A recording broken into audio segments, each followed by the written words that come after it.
2022년 6월 8일 선목교회 큐티 방송입니다. 기도합니다. 참 좋으신 우리 하나님, 오늘도 말씀 앞으로 이끄시니 감사합니다.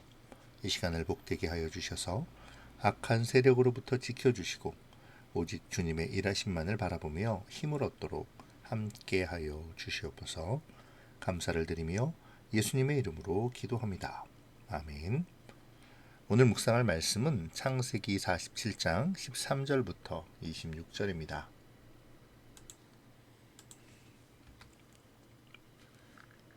기근이 더욱 심하여 사방에 먹을 것이 없고 애굽 땅과 가나안 땅이 기근으로 황폐하니 요셉이 곡식을 팔아 애굽 땅과 가나안 땅에 있는 돈을 모두 거두어 들이고 그 돈을 바로의 궁으로 가져가니 애굽 땅과 가나안 땅에 돈이 떨어진지라 애굽 백성이 다 요셉에게 와서 이르되 돈이 떨어졌사오니 우리에게 먹을 거리를 주소서. 어찌 주 앞에서 죽으리이까. 요셉이 이르되 너희의 가축을 내라. 돈이 떨어졌은즉 내가 너희의 가축과 바꾸어 주리라. 그들이 그들의 가축을 요셉에게 끌어오는지라. 요셉이 그 말과 양떼와 소떼와 나귀를 받고 그들에게 먹을 것을 주되 곧 그 모든 가축과 바꾸어서 그 해 동안에 먹을 것을 그들에게 주니라. 그 해가 다 가고 새해가 되매 무리가 요셉에게 와서 그에게 말하되 우리가 주께 숨기지 아니하나이다.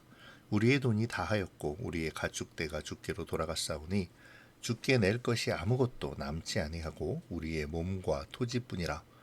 우리가 어찌 우리의 토지와 함께 주의 목전에 죽으리이까.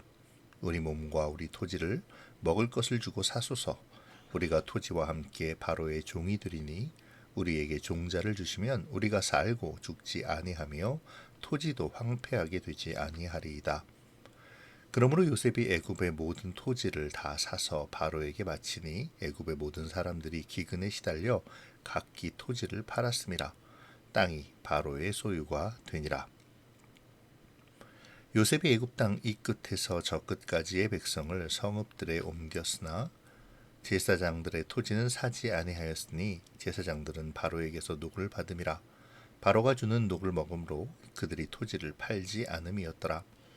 요셉이 백성에게 이르되 오늘 내가 바로를 위하여 너희 몸과 너희 토지를 샀노라. 여기 종자가 있으니 너희는 그 땅에 뿌리라. 추수의 5분의 1을 바로에게 상납하고 5분의 4는 너희가 가져서 토지의 종자로도 삼고 너희의 양식으로도 삼고 너희 가족과 어린아이의 양식으로도 삼으라. 그들이 이르되 주께서 우리를 살리셨사오니 우리가 주께 은혜를 입고 바로의 종이 되겠나이다. 요셉이 애굽 토지법을 세우매 그 5분의 1이 바로에게 상납되나 제사장의 토지는 바로의 소유가 되지 아니하여 오늘날까지 이르니라. 아멘.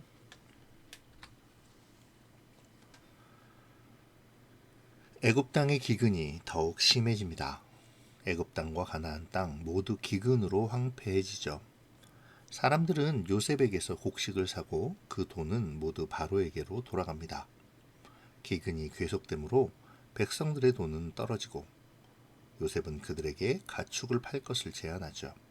그리고 그 가축들 역시 바로에게로 귀속됩니다.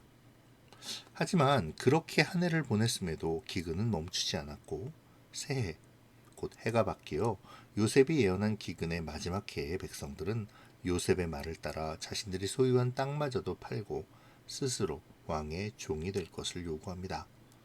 결국 애굽의 땅들 역시 바로의 소유가 되므로 토지의 국유화가 이루어진 것이죠. 이에 요셉은 그 백성들을 적재적시에 식량을 공급받을 수 있도록 41장에서 마련한 식량을 모아둔 성읍으로 이주하게 합니다. 그렇게 그들로 식량이 없어 굶주리는 일이 없도록 하죠. 하지만 제사장들은 국가에서 일정한 액수의 급여를 받으며 토지나 가축을 유지할 수 있었기 때문에 각자의 위치를 떠나지 않고 그들의 업무를 계속할 수 있었습니다. 여기서 제사장들은 하나님을 섬기는 이스라엘의 제사장들과는 달리 태양신 라를 주신으로 하는 잡다한 이방신을 섬기는 자들을 말하죠. 이집트는 정치와 종교가 분리되지 않으므로 이들의 영향력이 굉장히 컸었습니다. 바로는 정치와 종교의 우두머리였고 또 이들 제사장들에게 급료를 주는 자이기도 했죠. 이제 요셉은 그들에게 종자를 나눠주며 그들이 새롭게 정착한 땅에서 경대하게 하죠. 앞서 그들이 자신들의 땅을 팔고 스스로 농노가 되기를 자청하였기에 요셉은 그들을 성읍으로 옮긴 바 있는데요. 성읍으로 옮겨 그들의 터전을 바꾼 것은 이미 땅이 국유화되었기에 그들로 자신의 땅임을 주장하지 못하게 하기 위함도 있었을 것입니다. 요셉은 그 땅을 경작하게 하며 5분의 1은 바로에게 바치고 5분의 4는 양식과 다음에 종자로 쓰라고 명하는데요. 요셉이 이렇게 하는 것은 그 땅의 기근이 끝남을 알고 있기 때문이죠. 바로의 꿈을 해몽하며 요셉은 이 기근이 7해 동안 지속되고 끝나게 됨을 이미 알고 있습니다. 요셉의 이러한 토지 정책에 백성들이 동의하므로 애굽의 토지법이 세워지게 되는데요. 이를 간략히 요약하면 다음과 같죠. 최소한의 개인 토지를 제외한 대부분의 토지는 국유화가 된다. 예외적으로 제사장 계급은 토지를 소유할 수 있다. 백성은 토지를 경작하여 소득원으로 삼는 대신 토지 소산의 5분의 1을 세금으로 바친다. 이렇게 세워진 토지법은 시대가 변하며 계속 수정되고 보완되기는 하지만 그 기본 구조는 계속되었다고 하죠. 오늘 본문은 요셉의 지혜로 말미암아 애굽이라는 강대한 나라가 대기근이라는 절체절명의 위기를 넘겨가는 내용입니다. 한 사람의 지혜로운 사람 요셉으로 말미암아 기근으로 죽어가는 많은 사람들이 생명을 얻죠. 또한 요셉으로 말미암아 애굽의 바로는 재물의 주인이 되고 그 땅의 주인으로서 강력한 왕권을 확립하게 됩니다. 이러한 요셉의 지혜는 어디서 온 것일까요? 세상을 구하고 생명을 구하며 더 나아가 하나님의 백성을 지키는 이 지혜가 하나님께로부터 온 것임을 우리는 지금까지의 묵상을 통하여 이미 알고 있습니다. 그렇기에 우리는 위기 상황에서 만물을 지으시고 주관하시는 하나님의 능력과 지혜를 더욱 의지해야 하죠. 하나님이 주시는 지혜를 구해야 합니다. 야고보 사도가 그의 서신에서 너희 중에 누구든지 지혜가 부족하거든 모든 사람에게 후히 주시고 꾸짖지 아니하시는 하나님께 구하라. 그리하면 주시리라 라고 권면하는 이유도 여기에 있습니다. 하나님의 지혜를 가진 사람들에게 세상은 굴복하죠. 살 길을 구하며 나오게 됩니다. 현대의 사람들도 예외는 아니죠. 그들이 교회를 멸시하고 하나님을 폄하하는 것은 그들도 모르는 마음의 소리, 곧 이 험한 세상에서 교회가 하나님의 백성이 우리의 희망과 소망이 되어 빛을 비춰달라는 외침인 것입니다. 그렇기에 이 나라에 하나님의 지혜가 가진 사람들이 정책과 법을 만드는 자리에 세워지기를 위해 기도해야 합니다.